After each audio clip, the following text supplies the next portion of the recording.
Hello, I'm going to be discussing this book I read, a Western by Hernan Diaz, In the Distance. And part of what interests me in this book is that I read some reviews on it, and the author himself was saying that he, maybe not said himself, but I feel like I read between the lines that he kind of wanted to take the classic Western, like, it's, tropes, themes, not really turn it on its head, but give it a different view. A lot of Westerns are, from what I've read, action-oriented, individualistic, and in some ways the landscape itself is a character.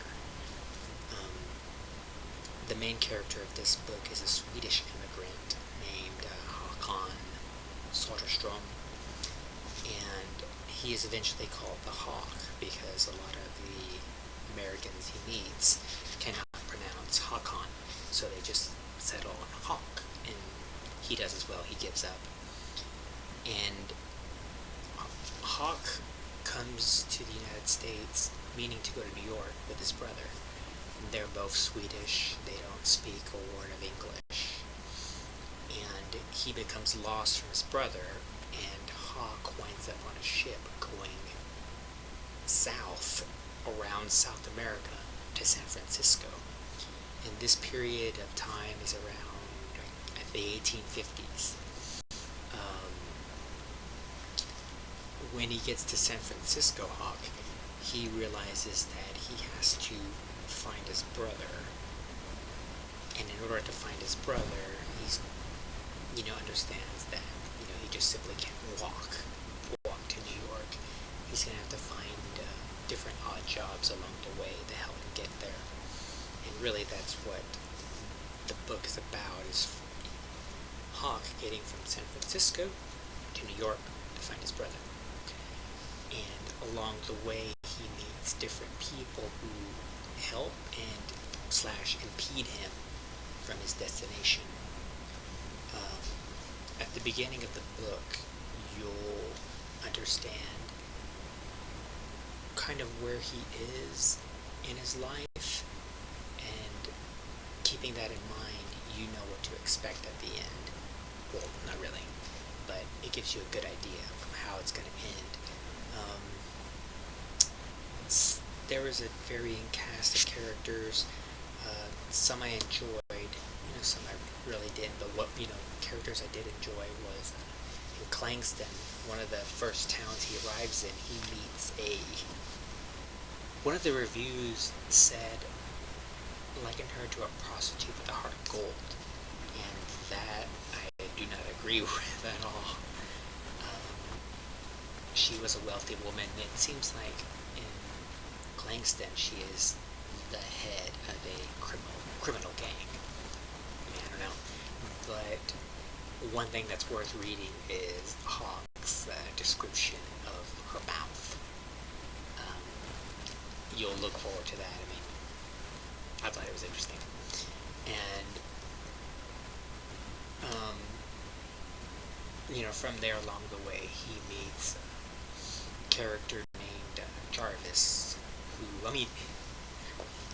he meets like different characters, but ones that stand out in my mind, like Jarvis is maybe a swindler, who enlists Hawk's aid to help him guard a caravan of immigrants going out west. EM, not IM, as an immigrant. And Hawk does agree because he does need some supplies and a horse, and that and from that one encounter, another person that stood out to me was a character named Asa. And I started reading this other Western, which the main character so far is named Ada.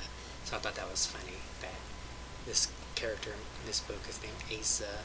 But with kind of Asa and Jarvis, how they wind up into the story is interesting.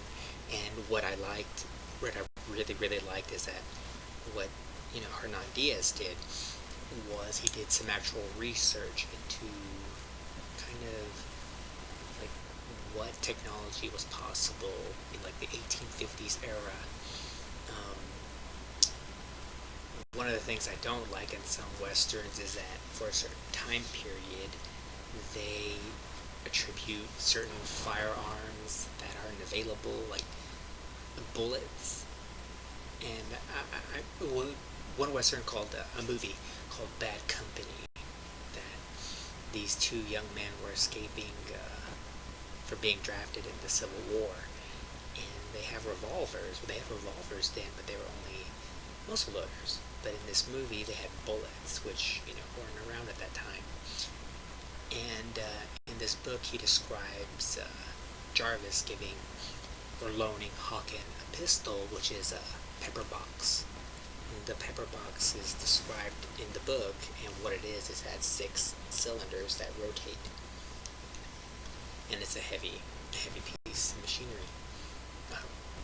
But I thought that was interesting that he has that pistol, but up to that point, it's all like single shot muzzle loaders. And Jarvis too leads Hawk to be involved in, I think it was a real historical a series of historical events committed by some Mormons that headed west, where they would dress up as Indians and kill what they called Gentile, like non-Mormons along the trail. And I think the main goal was kind of discourage them not to settle in this certain area. But I haven't read too much into that, but I know that did happen. That was interesting because Hawk does play a role in defending this immigrant caravan, and it's good, but it comes to haunt him like throughout various times in the book.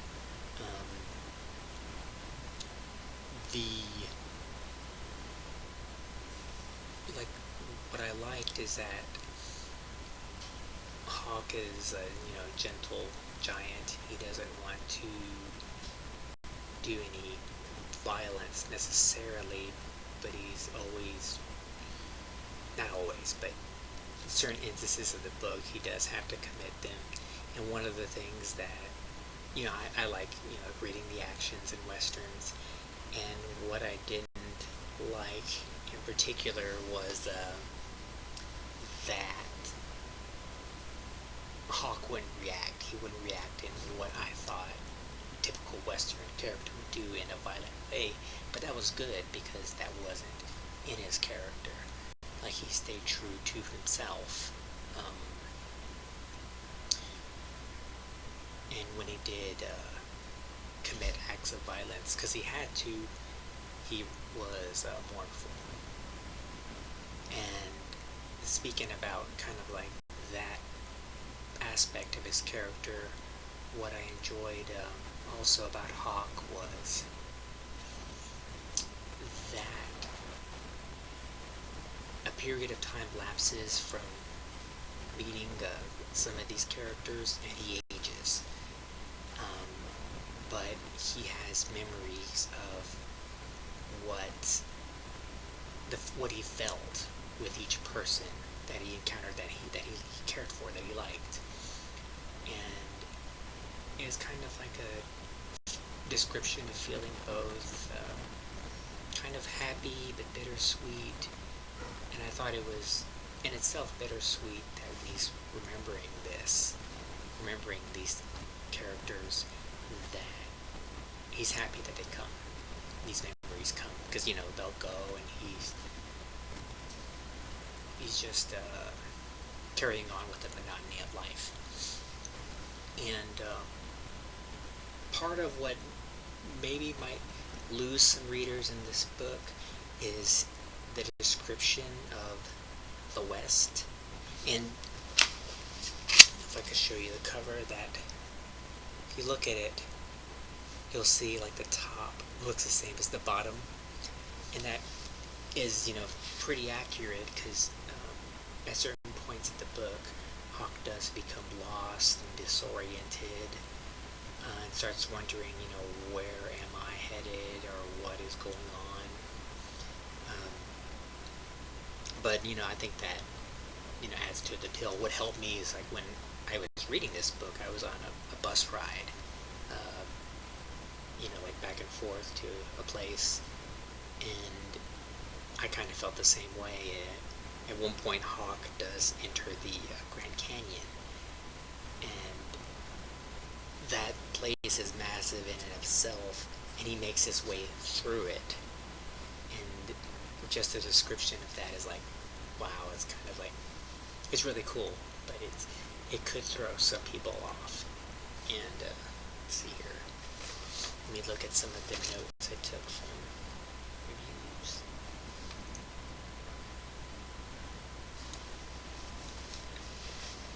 Yeah, and I guess some of the other things I read about it that I thought were interesting, that